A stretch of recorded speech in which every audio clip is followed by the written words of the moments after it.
Hello, how's it going, everybody? Today we're going to be jumping into Psalms chapter 82. Let me change that up here at top. Yesterday's stream was an absolute train wreck, so we only got to two chapters, but there's a lot to dig into in Psalms 82, even though it's extremely short. Give me 1 second here. Let me just make sure we're not lagging at all in the audio. All right, we're good. So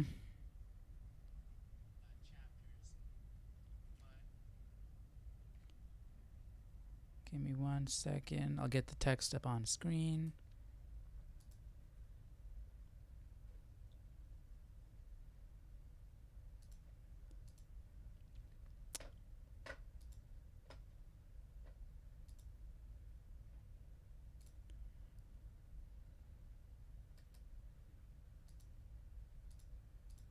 Okay. So let me move the camera a bit.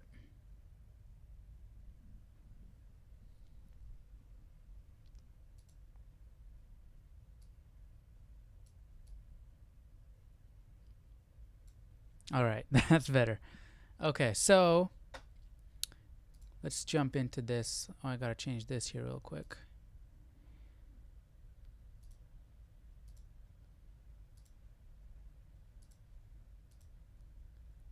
All right, how's that looking? That's a little bit better. All right, so yeah, so we jumped into Psalms 82 a bit yesterday. Actually, a good chunk. We finished 81, got a good chunk of Psalms 82 done. But I want to jump back into Psalms 82 because my camera died, and man, that stream was a train wreck, and so we didn't get to finish Psalms 82, right? So let's dive right back into it. We'll hear it through all the way, and then we'll continue to dissect it.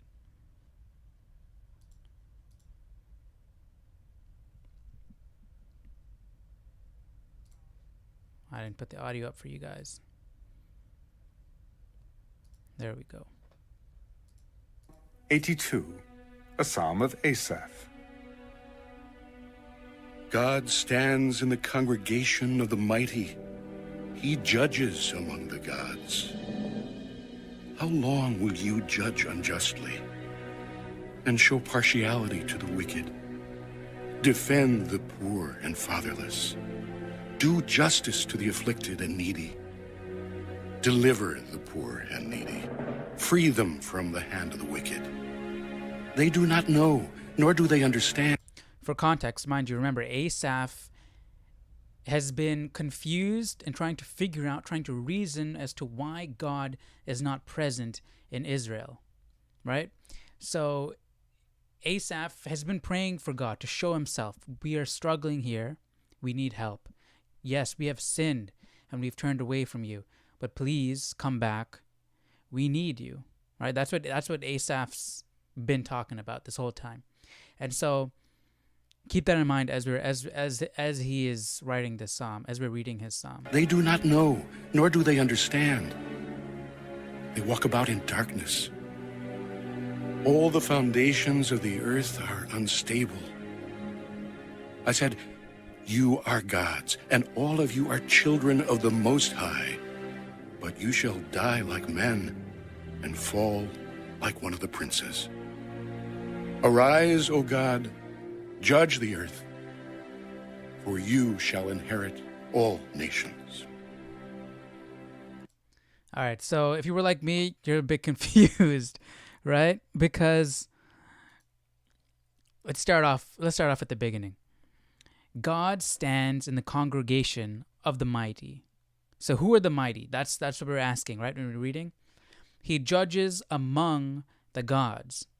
So if you're judging among somebody, you're standing, you could say that you're standing in congregation with, or in the congregation of, right? But you're among them, you're in the congregation. So are the mighty the gods? And if so, who are these gods, and why is Asaph calling them mighty? These gods, if they are gods, would have to be pagan gods, right? Because there's only one God, as we should know. And if there's only one God, why are these gods called mighty? Because all this time we've been talking about pagans, their gods, Molech and Baal and all these other gods. They're wicked, right? And the people who follow them are practicing in wicked ways, right? God went out and killed all the people who practice paganism. So why is he standing in the congregation of the mighty? He judges among the gods, right? Why is he standing amongst these gods? If he's standing amongst them, that means, are they real? Or is he figuratively standing amongst them? Like, this is God, and he is standing amongst them in the sense that this is our God. He's the true God. But there are also all these other gods there. They're not true, but we're putting them in that same category, which I don't understand why Asaph would do that, though. But let's keep going. How long will you judge unjustly and show partiality to the wicked?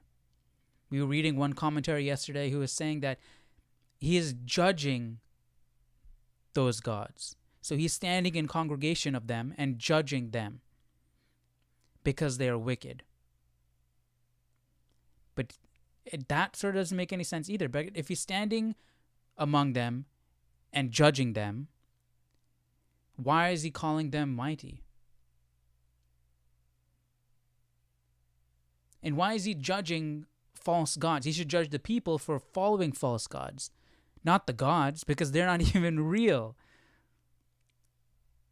It's like him standing amongst the trees and judging the trees because they prayed to, or no, they probably prayed at trees, but I'm sure somebody was praying to a tree back then. You know what I mean?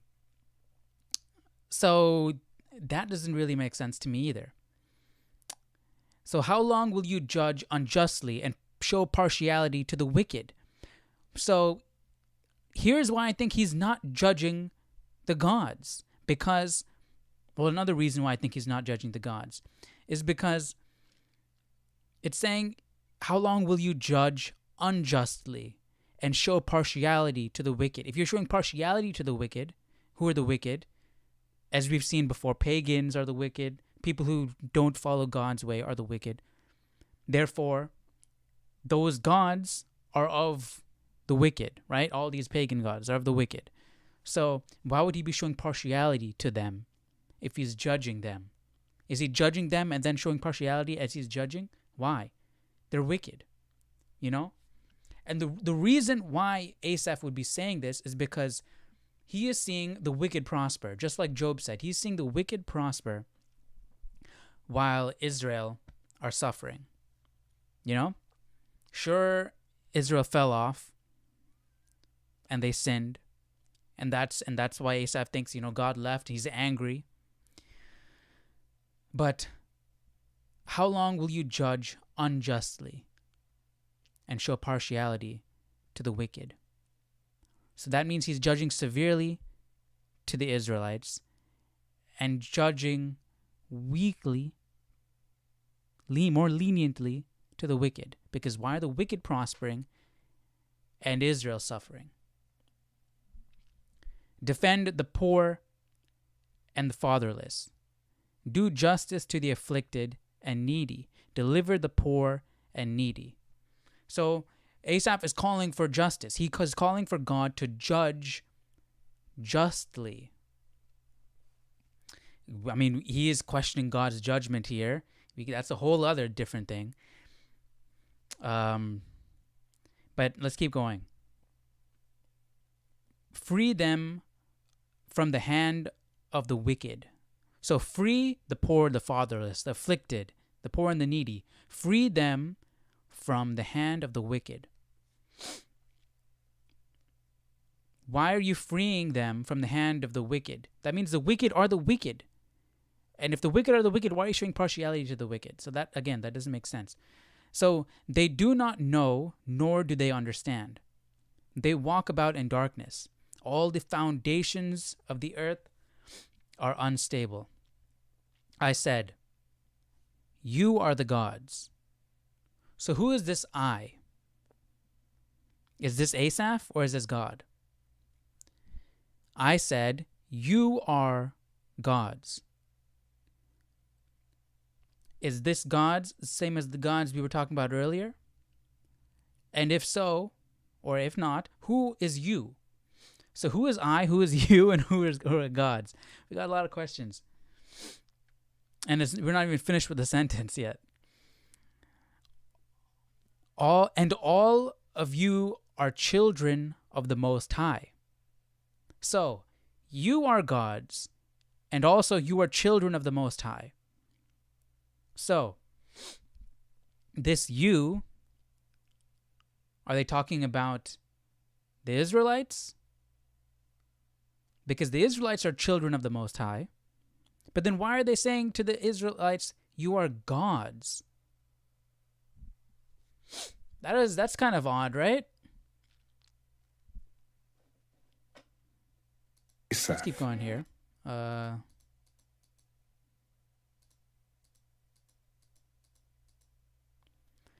you shall die like men. So it's saying, I said, you are gods. All of you are children of the Most High, but you shall die like men.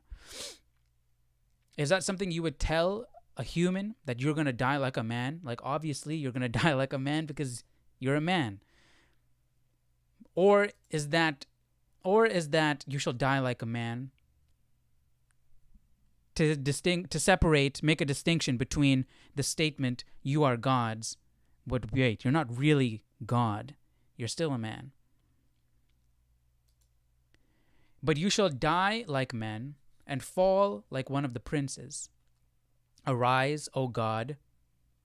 This is after the quotes. Arise, O God, judge the earth, for you shall inherit all nations. So, who do you think was speaking in that quote? Was that God speaking? Let's see what some commentaries have to say. I still have these commentaries that I had pulled up yesterday that we were going through, but we didn't finish. Was that big enough?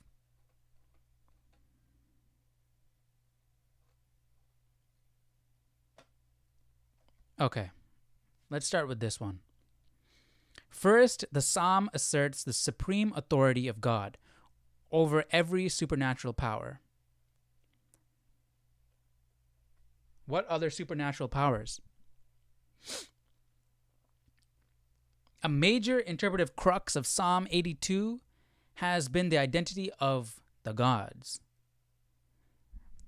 See, the reason why I have an issue with this is because if you're saying that the psalm asserts the supreme authority of God over every other supernatural power, other supernatural powers being the gods, that means you're giving weight to these other gods. But there are no other gods. They're just carvings made out of stone and whatnot, right? And then again, see, you can fall into the idea that maybe there were other supernatural powers.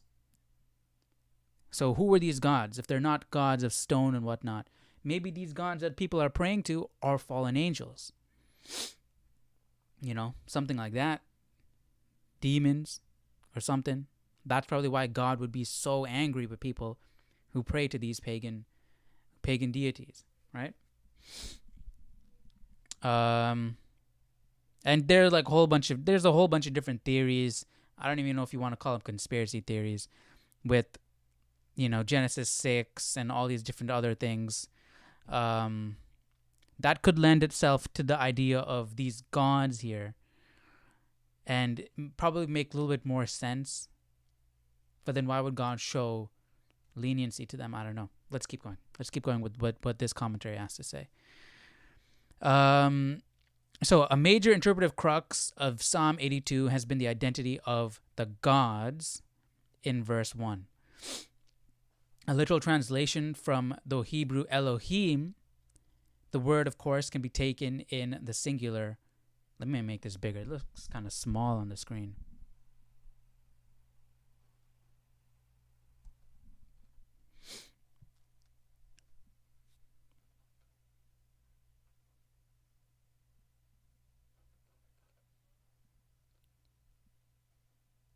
This word, of course, can be taken in the singular, God, as in the first line of the psalm, or in the plural, gods. Oh, okay, so they use the same word Elohim here and Elohim here? That's interesting. If they use the same word here and here, but they mean two completely different things, as you were reading it, how would you know? How would you distinguish the two as you're reading? See, man, this is why I need to learn Hebrew.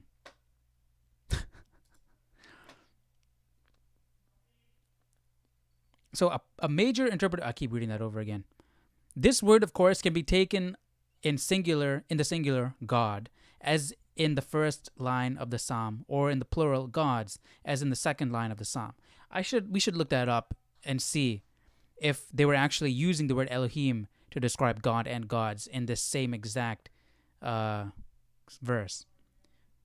Over 2,000 years of biblical interpretation have witnessed at least 4 major understandings of the term Elohim, I'm assuming. Rabbinic interpretation tended to see the gods as the Israelite community that received the law at Sinai. This evokes Jesus' allusion to those to whom the word of God came, and John 10:35. So we were just thinking that could be one of the interpretations, but why would you call the Israelite community gods, right? The reason why you would lend yourself to that idea is because right here, I said you are gods. So therefore, you could probably look at this as gods, as Israel. So God stands amongst the congregation of the mighty. He judges among the gods. So is Asaph, if that's the case, is Asaph being so conceited to the point where he is like, you, God, are judging unjustly. We are gods. We are the mighty. You're standing amongst the congregation of the mighty, and you're judging among the gods, us. How long will you judge us unjustly and show partiality to the wicked? That could make sense. That could make sense. That Asaph is gone a little bit crazy if he's if he's talking like that, though. God stands in the congregation of the mighty. He judges among the gods. If he's talking about Israel there and he's saying, how long will you judge unjustly and show partiality to the wicked? He's showcasing this huge disparity between the wicked and Israel. Like he's comparing Israel to the mighty and to gods. And he's comparing the wicked to, they're just the wicked. But if that's the case, again, Asaph is being pretty crazy. But in this time where paganism is so prevalent and these false gods are tied to wicked behaviors, why would you call yourself among the gods? Why would you refer to yourself as gods? Because you know there's only one God. Especially if they're using the same word Elohim for God and gods, why would you ascribe yourself that first as blasphemous? And if you're using gods in the plural, not talking about the Trinity, not talking about God, one could get easily mistaken with pagan gods, because what are the other gods you could be referring to? And then you're saying you're showing partiality to the wicked and judging us unjustly. So that's very, very strange word choice. Let's keep going with this commentary.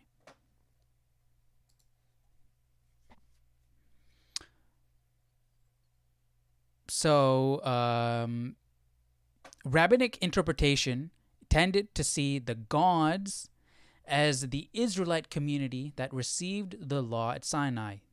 This invokes Jesus' allusion to those whom the word of God came from. I just read that. What am I doing? Point B. From patristic times, the gods were thought to be human judges based on possible readings of Exodus 21:6 and 22:8. So we saw in Exodus that Moses had created judges amongst the Israelites so that they could, judge their own little sectors of the Israelite camp. So, when he wasn't burdened with all the responsibility. So, again, this is sort of aligning with that these gods could be the human judges. But then again, why would you refer to them as gods? In multiple facets, that word usage is a bit odd. So let's go to C. The Old Testament occasionally uses the term sons of God to refer to angelic beings. I was just talking about that. Some of whom appeared to rule as princes over nations. That is interesting. In Daniel, that would be something I'd be very interested to check out. Right? So these sons of God, these angelic beings, who were they? Were they... The Old Testament occasionally uses the term sons of God to refer to angelic beings. So angelic beings, some who ruled as princes over nations. Okay, so let's read this with that context. God stands in the congregation of the mighty. He judges among the gods. So he is standing among the sons of God. So he's in heaven amongst the angels. How long will you judge unjustly and show partiality to the wicked? And we keep going down through there. And then it says, I said, you are gods. So if they're talking about the angels, right?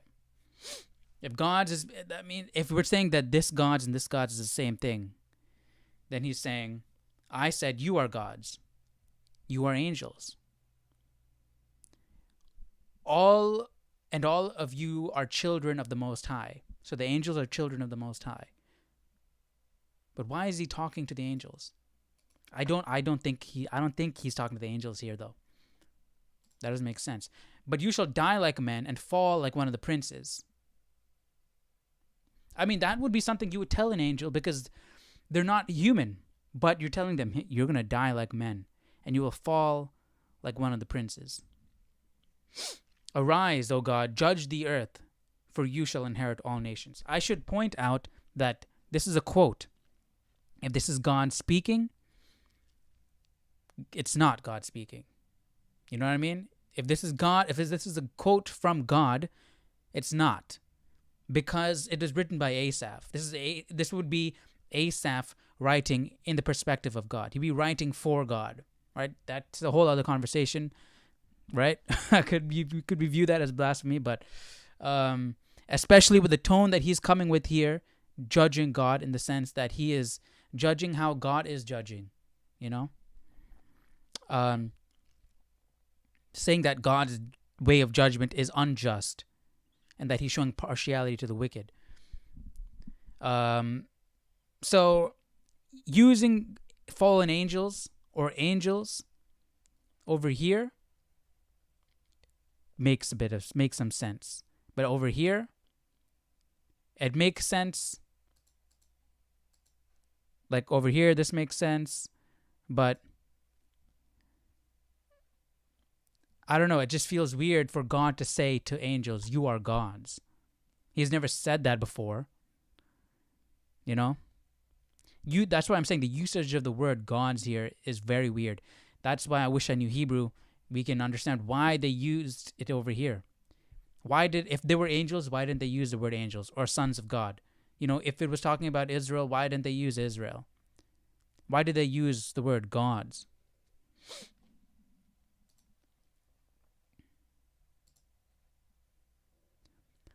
Closely related to the angelic interpretation is one based on ancient Near Eastern mythology, namely that gods refers to an assembly of divine beings ruled over by God, who is supreme creator and sovereign. Dang, what is this, Greek mythology or what? These divine beings were appointed by God to be responsible for the just rule of nations. Okay, So, wait, let's keep reading. Finish the sentence. As Deuteronomy 32:8, when the Most High apportioned the nations, when he divided humankind, he fixed the boundaries of peoples according to the number of gods. Was this Tower of Babel stuff? Deuteronomy 32:8. Sorry, I'm typing with one hand.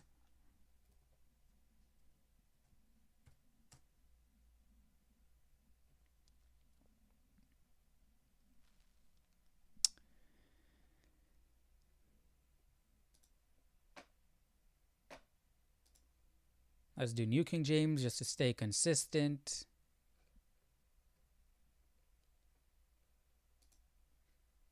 And let's pull up entire 32.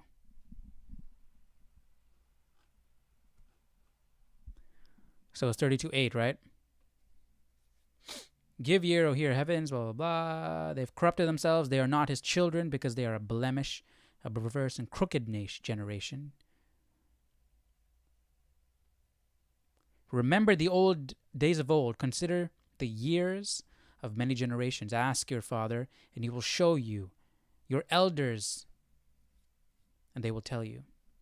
When the Most High divided their inheritance to the nations, when he separated the sons of Adam, he set the boundaries of the peoples according to the number of the children of Israel. Boom, this is very interesting. Notice, he set the boundaries of the peoples according to the number of the children of Israel. According to the number of the gods. So, whatever the root original word was, apparently it could be translated as gods or children of Israel, according to these commentaries.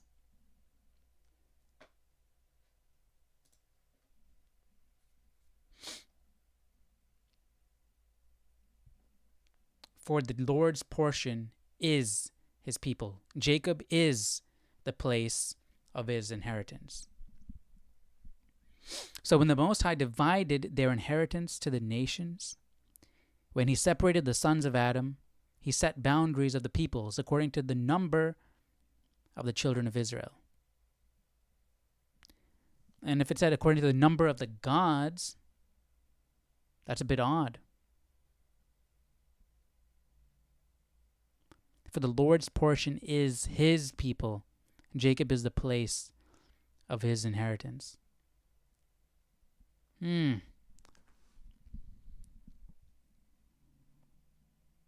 is interesting.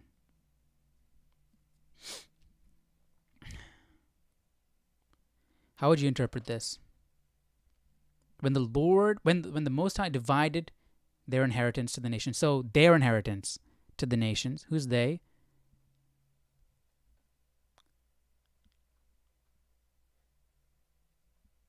Consider the years of many generations. Ask your father, he will tell you. So the past, the previous generations, when he divided their inheritance to the nations, when he separated the sons of Adam, so when he divided their inheritance to the nations, so he gave their inheritance to all the nations. When he separated the sons of Adam, he set boundaries of the peoples. That sounds like Tower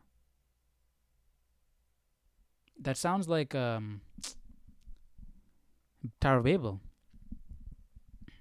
But I don't remember if Tower of Babel, if this is a reference to that. Because it's saying he divided their inheritance. What was their inheritance? The only time I remember talking about inheritance was the Promised Land. This is way before that. Oh no, this is after that. What am I saying?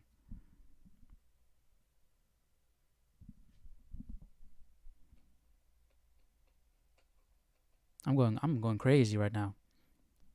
So this is definitely talking about the Promised Land. He divided their inheritance to the nations. But when did he divide their inheritance to the nations? When he separated the sons of Adam, he set boundaries of the peoples according to the number of the children of Israel. That makes sense in the sense that he was setting boundaries in the promised land according to the number of the children of Israel, right? Because if you had a huge number of people in your tribe, you got a bigger plot of land. Smaller number of people in your tribe, you got a smaller plot of land. For the Lord's portion is his people. So his people's inheritance is land. The Lord's inheritance is the people. Jacob is the place of his inheritance. So Israel is the place where his inheritance is. So all of the people are his inheritance. All of the pieces of the tribes, all the different territories, are the promised land, are his people's inheritance. But the children of Israel here, I went off track.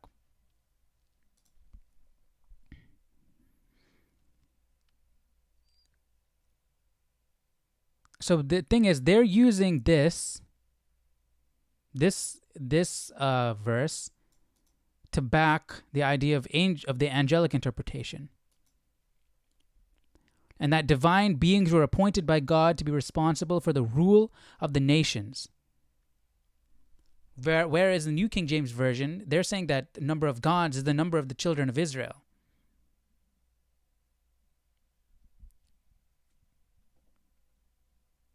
While this view may be the most difficult for traditional congregations to grasp, it seems to be the view that best interprets the psalm in its original context, and one that exalts the lordship of Israel's God more than other views.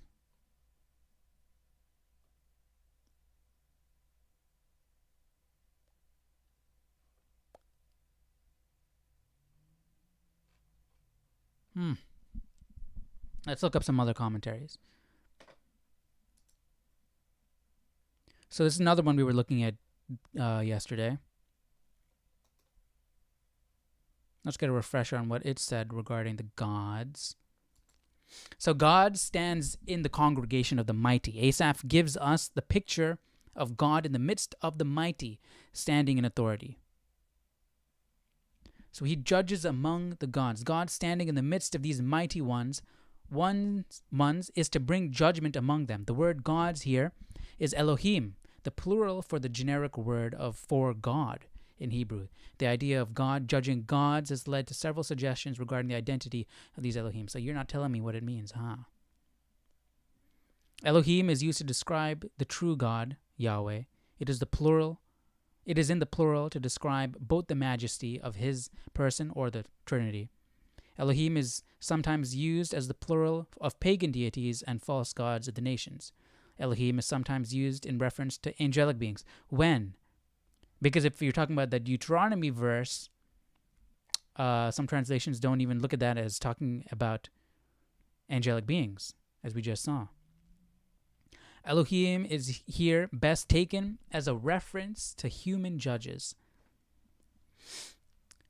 So the previous article is saying it's the best taken as angelic judges, and this article is saying it's the best taken as human judges who stand in the place of God in their ability to determine the fate of others, so to be a judge. But why refer to human as Elohim? Why to refer to them as the mighty and say that God is standing amongst the mighty?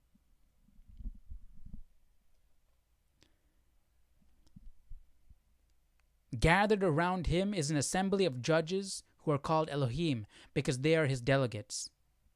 They administer his will, and they are his executive agents. The judges and magistrates, that's from Morgan. The judges and magistrates are compared in this psalm to God because they exercise something of his power in the right ordering of human society. I'm finding this hard to believe, man. Martin Luther pointed out that Psalm 82:1, verse 1 and 6, both establishes and limits the authority of princes. It establishes it because it is God who appoints the authorities. It is he who calls them gods.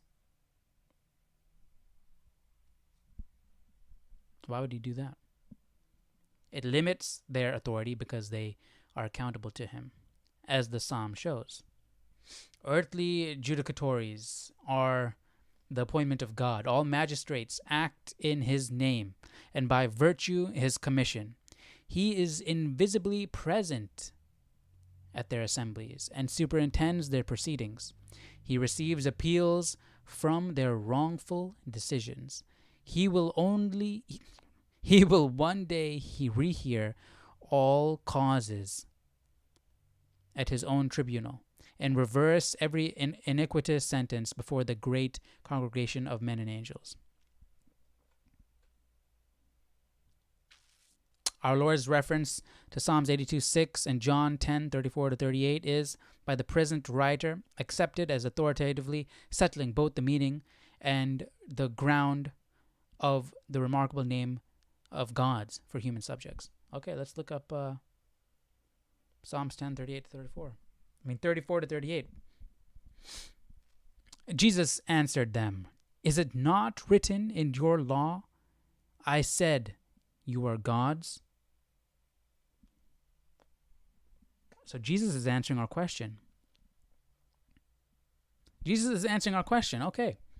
Jesus answered them, "Is it not written in your law, I said, you are gods?" And this will be very interesting to find out if the word here, where Jesus is saying you are gods, is the same as it is in Psalms. If he called them gods to whom the word of God came, and the scripture cannot be broken, do you say of him whom the Father sanctified and sent into the world, you are blaspheming because I said, I am the Son of God? Yo! Jesus is going crazy. So Jesus is saying, this is a little bit of a tangent here, but Jesus is saying that I'm the Son of God. I said I'm the Son of God, and you're saying that's blasphemous?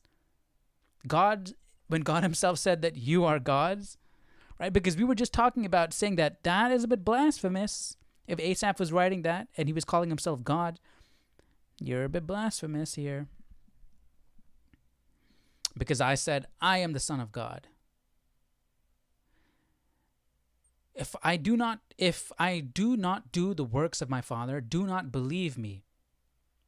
But if I do, though you do not believe me, believe the works, that you may know and believe that the Father is in me and I in him. Yo, Jesus is owning everybody here. Okay. So now the only thing left for us to do is look up like the Strong's Concordance or whatever and see. The Strong's Concordance has like the actual Hebrew root words and stuff like that in it, right?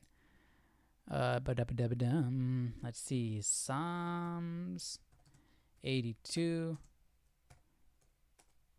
Strong's.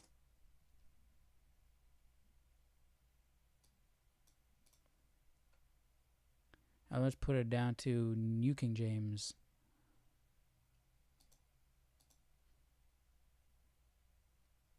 What do you mean? Plus Strong's? I have to click on it?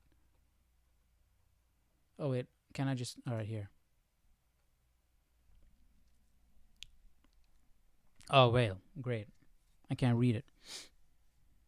Oh, a Psalm of Asaph. Okay, God. Here. Elohim. So they did use God here. Elohim. According to the Strong's, they used Elohim for God here. Singular. Let me make this bigger. Look how much time we're spending on one chapter. And it's incredibly short. Hopefully my camera doesn't die. So here, we're using God for Elohim there.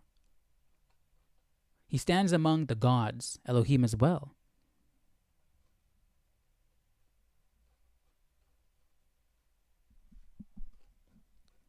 All right. 82:1. What was it? 82:6.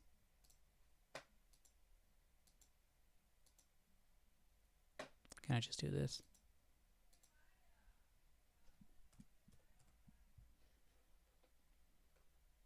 You, Atem, are gods. And the word Elohim is used again.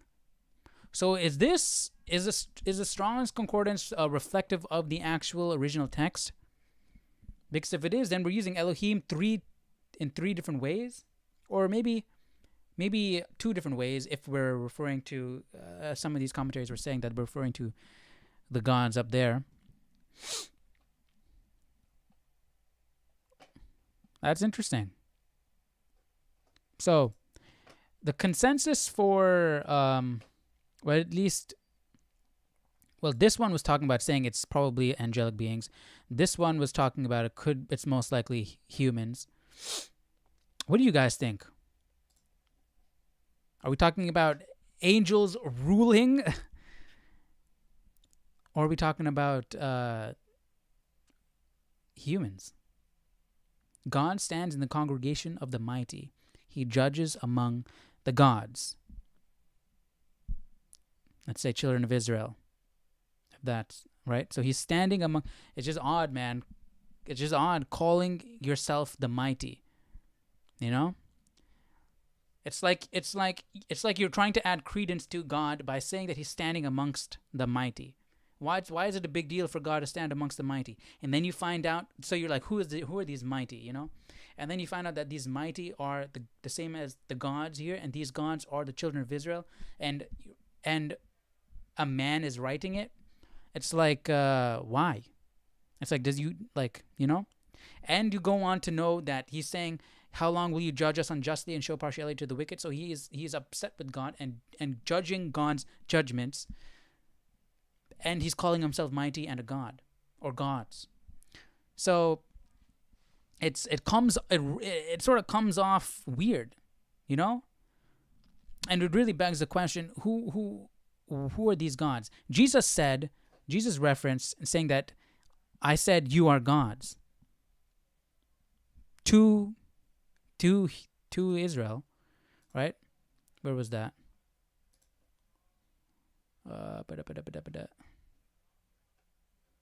Which one was that? Here, right? Right? Jesus said, is it not written in your law? I said, you are gods. That's interesting that he said, is it not written in your law? Like, that's not my law, it's your law. You are gods. I said, you are gods. You know why? You know why he said, is it not written in your law? Not in the law, in my Father's law. I think he said that because, and he's quoting here, I said you are gods. He did the entire quote. Is it not written in your law? Quote, I said you are gods. So he's not specifically saying that he said it or that God said it, because this is a psalm of Asaph. Asaph wrote this. So unless God came down to Asaph and told him to say, this is what I said, and this is what you're going to write. I said, you are gods, and all the children, blah, blah, blah, blah, right? Unless God directly came and told Asaph, write this word for word. This is all Asaph. This is all Asaph writing, right?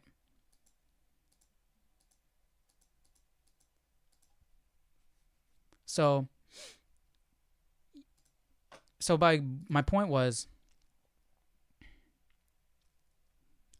if you're basing the idea of the gods being children of Israel, that's still not 100%. You can't really say that case is settled. Jesus said that you are gods. No, he's saying that I said that you are gods, right?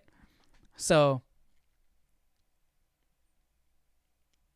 I don't know. This is really tough, and we've spent an hour on one chapter, plus the time that we covered it yesterday, before everything crashed and burned. Yeah, so I'm going to put all of these commentaries down in the comment section, the links down in the comment section, and we got to keep going because we got to get to 88 today. So I'll probably look into this separately at a later date, and I'll add the resources I find down in the comment section. But for now, let's jump into Psalms 83. I know we didn't come to into a strong conclusion because it looks like we have multiple schools of thought, and it's all up to interpretation. And man, if I understood Hebrew, man, that would be a lot better. But then again, we saw in the Strong's Concordance that they use the same word Elohim all throughout. So I don't know if that is really the case in the actual original text. They use the word Elohim in all three places. I don't know. But anyways, let's come on now. Let's move on to Psalms 83. Because I think we spent a good amount of time on 82, and there's not enough there to draw us, a conclusive conclusion. A conclusive conclusion.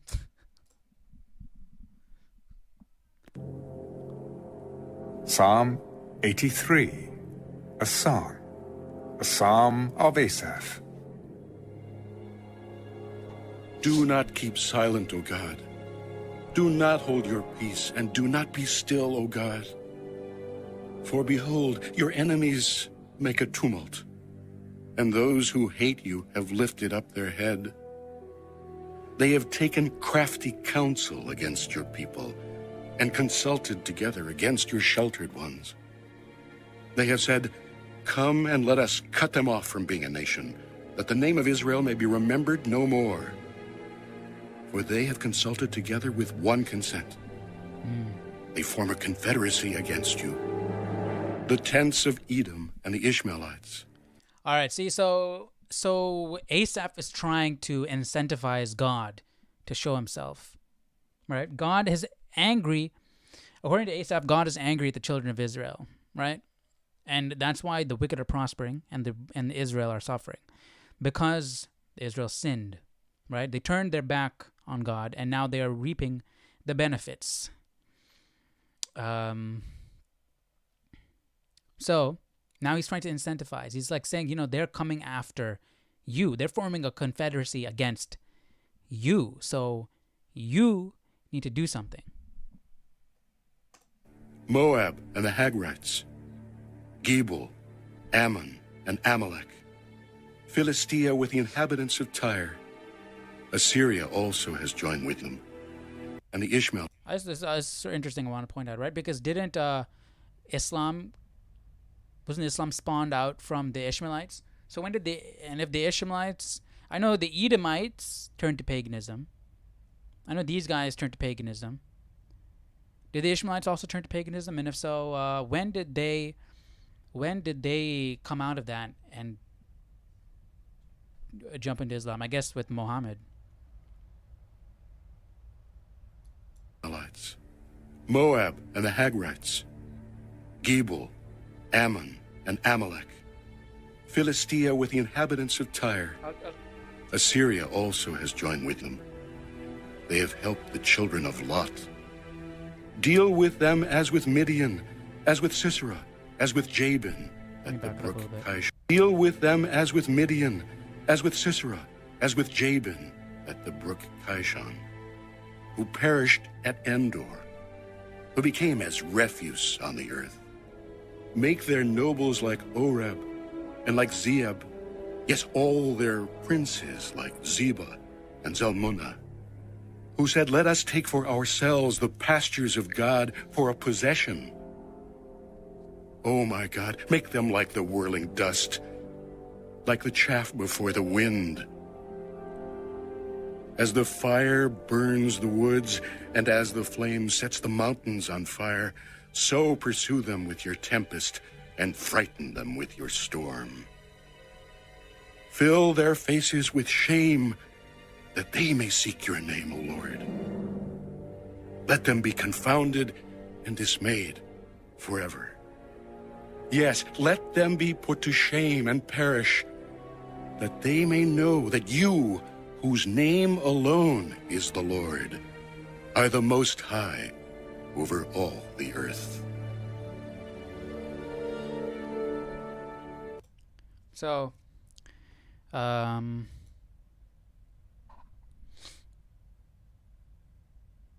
so Asaph is wanting God again. He's been repeating the same story over and over. He's been wanting God to judge the wicked, right? So these people, let us take for ourselves the pastures of God for a possession. Oh my God, make them like the whirling dust. So all these people, all these nobles like Oreb and Zeba and Zalmunna and Zeb, he wants them to perish, because they're moving in towards God's territory, right? That's why he said they're forming a confederacy against you. Talking to God, trying to incentivize God to judge them, right? And he's saying that they may seek your name, O Lord, right? Fill their faces with shame, that they may seek you. Let them be confounded and dismayed forever. Yes, let them be put to shame and perish. Well, how are they going to seek your name? How are they going to seek God if they perish, man? That they may know that you, whose name alone is the Lord, are the Most High over all the earth. So, the way all this is flowing, like Asaph wanted God to. He's like wondering where God is. We're suffering. We need you, right? And so he's like trying all these different avenues. He's first calling out to help, saying we're suffering. We need you. And then now he's saying, look, you need to perish these guys, because if you perish them and kill them off, we're going to be fine. And then now he's coming on to say, like, then he said, God, the way you're judging is not right. You're judging unjustly, and you're showing partiality to the wicked. And then now he's saying, you need to judge the wicked because they're coming after you. They're taking what's yours. So now he's giving some personal incentive to God to try, because nothing else has worked. How do you feel about that? How do you feel about the way Asaph is speaking to God, the way he's coming across, the way he's presenting Psalm 84, to the chief musician, on an instrument of Gath, a psalm of the sons of Korah. The Psalms of the sons of How Korah. lovely is your tabernacle, O Lord of So hosts. moving on from Asaph. My soul longs, yes, even faints for the courts of the Lord. My heart and my flesh cry out for the living God.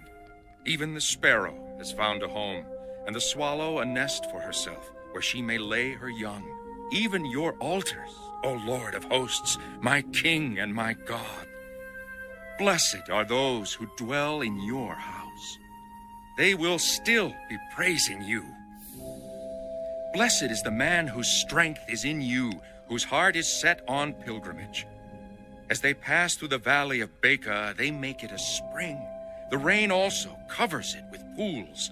They go from strength to strength. Each one appears before God in Zion. O Lord God of hosts, hear my prayer. Give ear, O God of Jacob. O God, behold our shield, and look upon the face of your anointed. For a day in your courts is better than 1,000.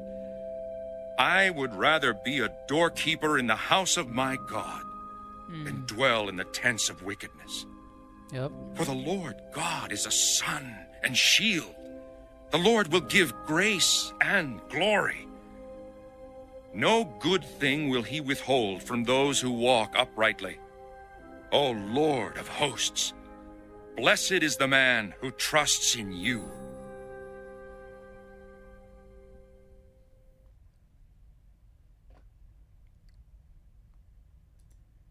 So that was more of Psalm 85. Praising God. To the chief musician, a psalm of the sons of Korah. Lord, you have been favorable to your land. So, the first was praising God, flattering him, and then now they're asking. Now they're asking a favor. You have brought back the captivity of Jacob. You have forgiven the iniquity of your people. You have covered all their sin. You have taken away all your wrath. You have turned from the fierceness of your anger. Restore us, O God of our salvation, and cause your anger toward us to cease. Will you be angry with us forever? Will you prolong your anger to all generations? Will you not revive us again, that your people may rejoice in you? So Asaph got Show tired. us your mercy, Lord. He's And too grant upset. us your salvation. And he recruited some friends to come pray I will also. hear what God the Lord will speak, for he will speak peace to his people and to his saints, but let them not turn back to folly. Surely his salvation is near to those who fear him, that glory may dwell in our land. Mercy and truth have met together. Righteousness and peace have kissed. Truth shall spring out of the earth, and righteousness shall look down from heaven. Yes, the Lord will give what is good, and our land will yield its increase. Righteousness will go before him, and shall make his footsteps our pathway. See, that's a lot more positive, right? Asaph started off a bit more positive in the way he was addressing God and the way he was speaking. But as it went on, the more he asked and the more discouraged he became, it became more and more negative, right? But they're still in their in that positive stage. They still have hope.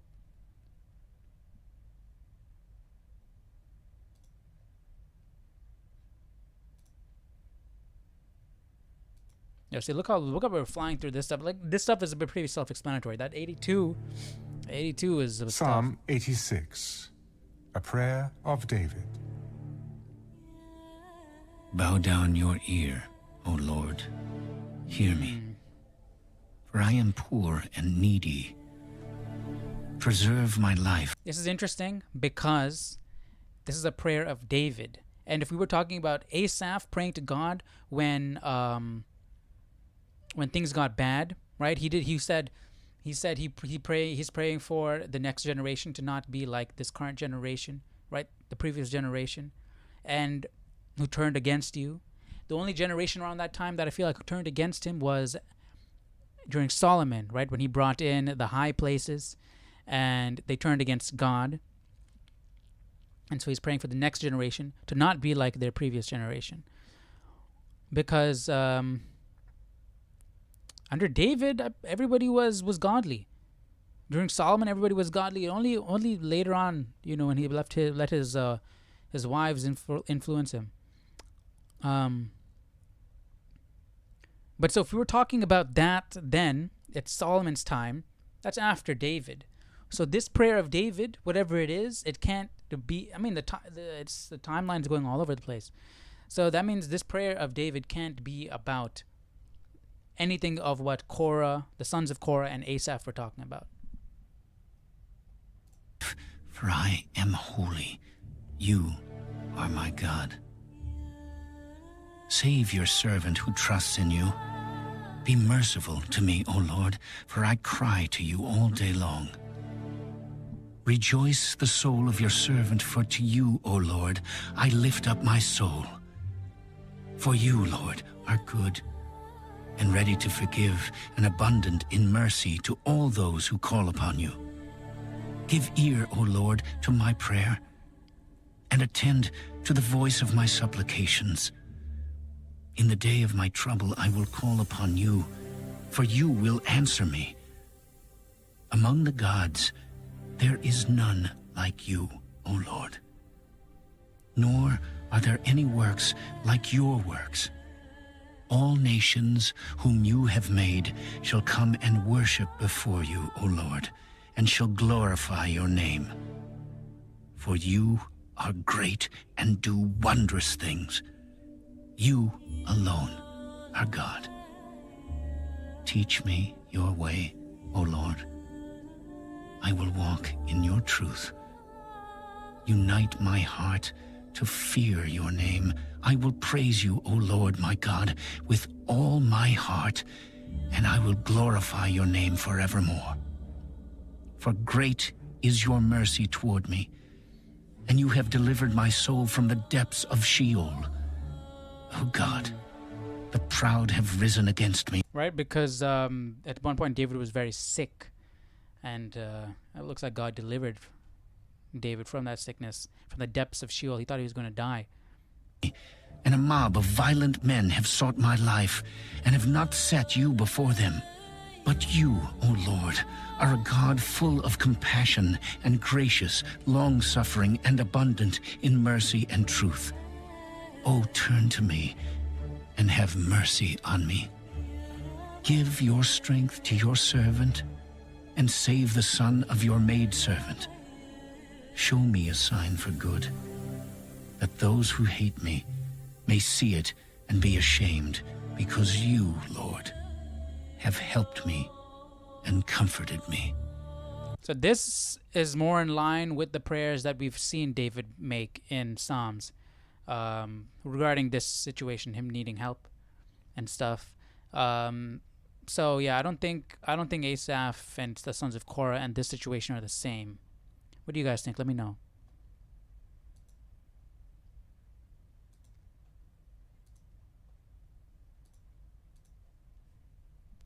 Psalm 87, a psalm of the sons of Korah, a song.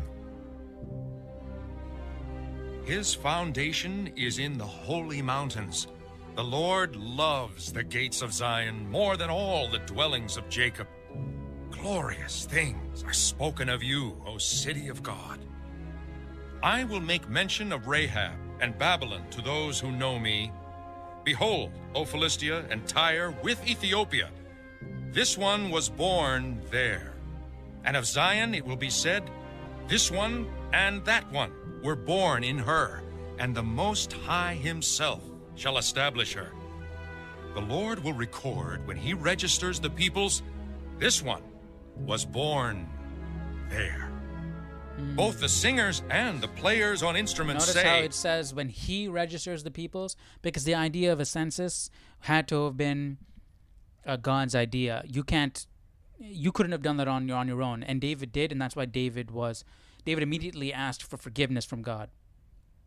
And I think the reason for that is because God didn't want a king to count the number of people he was ruling over, because the size of your kingdom is not important. You shouldn't use that to feed your ego and be proud of that. Like, look at my kingdom. I got the biggest kingdom out of all the kingdoms. You know? Because king is a position of service appointed by God.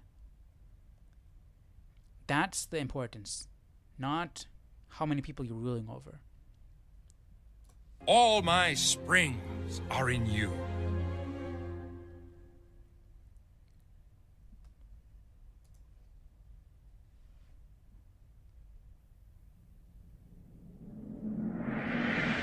Psalm 88, a song, a psalm of the sons of Korah, to the chief musician, Okay, we're going back set to the to sons of Korah Me'elath praying. Leanath, a contemplation of Heman, the Ezrahite.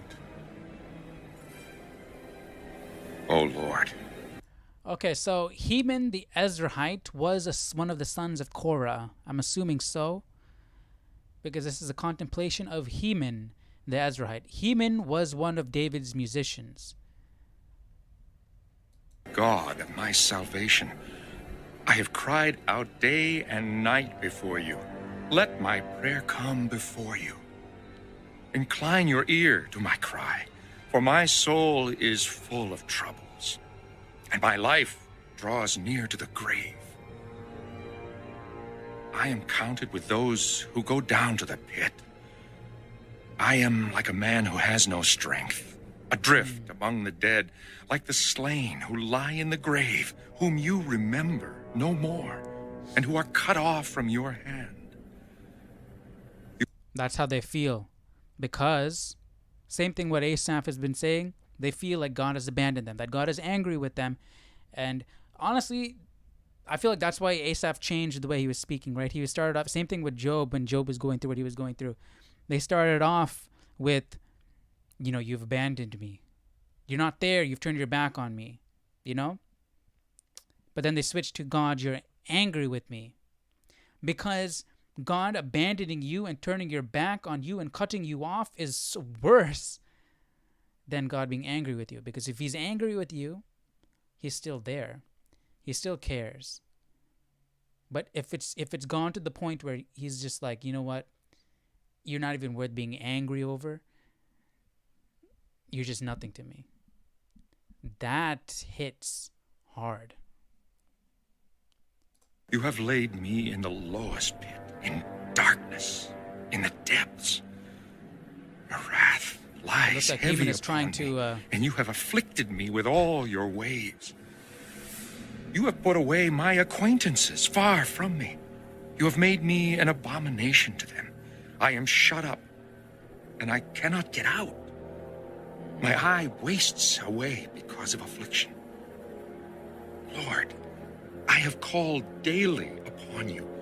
I have stretched out my hands to you. Will you work wonders for the dead? Shall the dead arise and praise you? Shall your loving kindness be declared in the grave, or your faithfulness in the place of destruction? Shall your wonders be known in the dark, and your righteousness in the land of forgetfulness? But to you I have cried out, O Lord, and in the morning my prayer comes before you. Lord, why do you cast off my soul? Why do you hide your face from me? I have been afflicted and ready to die from my youth.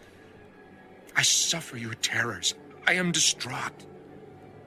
Your fierce what's going on wrath with has Heman? gone over me. Your terrors have cut me off. They came around me all day long like water. They engulfed me altogether. Loved one and friend you have put far from me, So he's alone. He has nobody. and my And acquaintances he's just been suffering. into darkness. Yo. Okay, let's look up Psalms 88.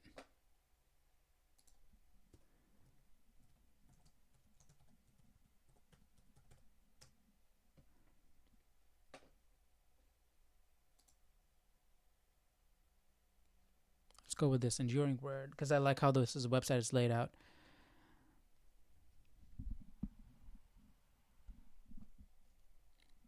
So this psalm is a song, yet a remarkably sad song, and is often regarded as the saddest psalm in the entire collection.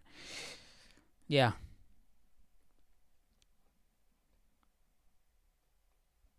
So Heman the Ezrahite. He starts off praising God. I have cried out. The prayer is a deeply piercing shout, and indeed it is.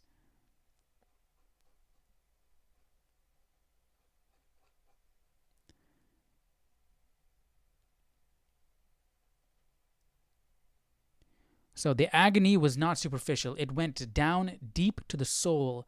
It was inward in the soul and outward, threatening his physical life. Right? He's feeling crazy depressed. What happened to this guy?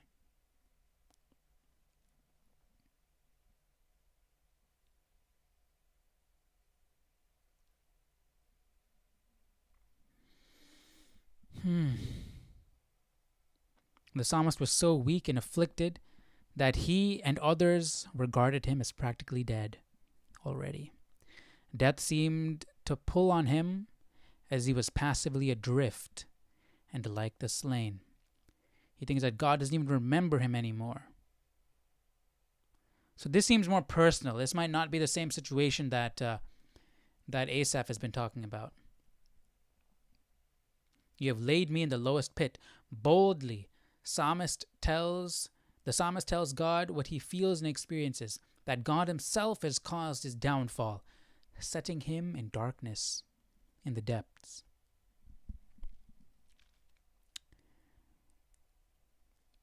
I feel like the way, even with Job, I think that everything that happens on earth is due to God. So the good, the bad, the bad happens because you've done something bad and therefore you're being punished. The good happens because God is blessing you and He's showing you favor. So everything happens because of God, and that's why the psalmist tells God what he feels and experiences, that God Himself has caused his downfall. Your wrath lies heavy upon me.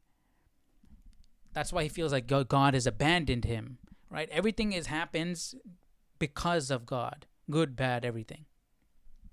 That's how they viewed it. Either God's not there, God is angry at you, God is showing you favor. So anyways, your wrath lies heavy upon me. There we go. It seems that the source of the affliction was the righteous wrath of God. So he has no friends. They've been put away. You have made me an abomination to them. He's called out to God daily in prayer, but he's not hearing anything. That's why he feels God has abandoned him. Will you even work wonders for the dead? Will you do a miracle for me? Will you make me better? Will you make me feel better if I'm already dead? Because everybody else thinks I'm pretty much dead anyways. Because the psalmist was uncertain of the world beyond, he diligently asked God to answer his prayer and meet his need soon, when he knew that he would receive God's wonders and speak of the loving kindness and faithfulness of God. Okay, so they had a different interpretation of it. They're saying, will you do wonders for the dead? So when I'm dead, will you do anything? Because I'm already dead.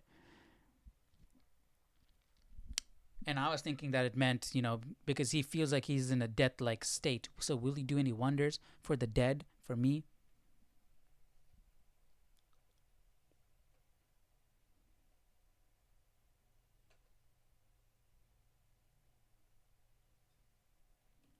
Man, that's sad. He was ready to die from his youth. What happened to him, man? Does this say?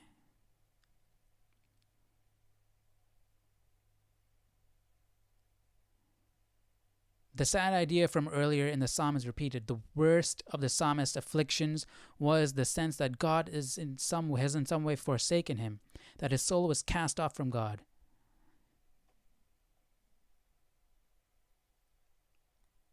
But what happened to him? The psalmist understood that in some way God was the source of his present affliction. If he suffered terrors, he could say to God, they were your terrors.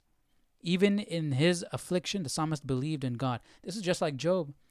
This was a crisis, but it was a crisis of faith, not unbelief. Just like Job. Job got angry with God, but he believed in God. In Psalm 88:16, the word for wrath is the plural. It expresses the manifold outbursts of that deadly indignation. The word means literally heat, and we may represent the psalmist's thought as being that the wrath shoots forth many fierce tongues of licking flame, or like lava. A lava stream pours out in many branches. They engulfed me altogether. So he's feeling overwhelmed by all of this. And he has no one to turn to.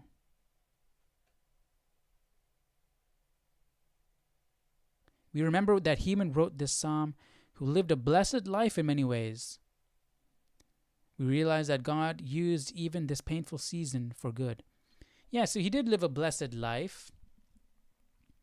The musicians of David. But he said that he wished he was dead from child.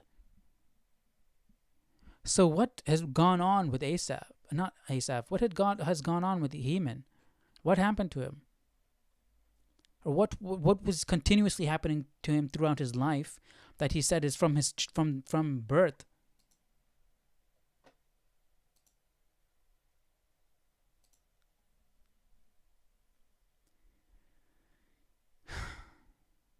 What happened to him?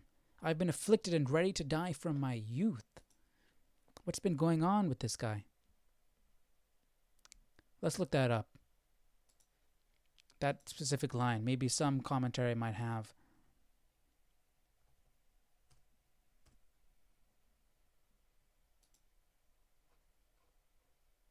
What verse was that? 88:15.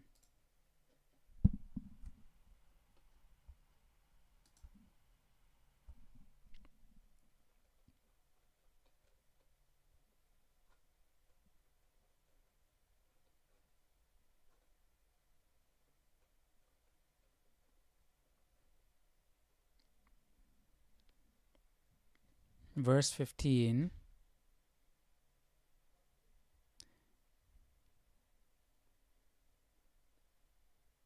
Is this the section?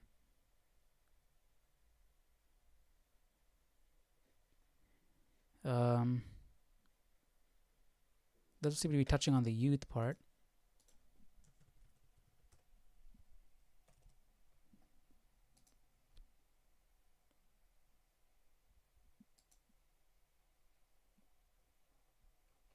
$88.15. Come on.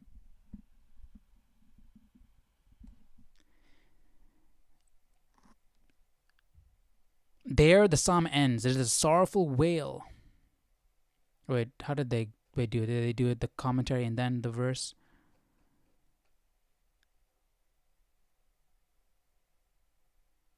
Yeah, the verse then the commentary.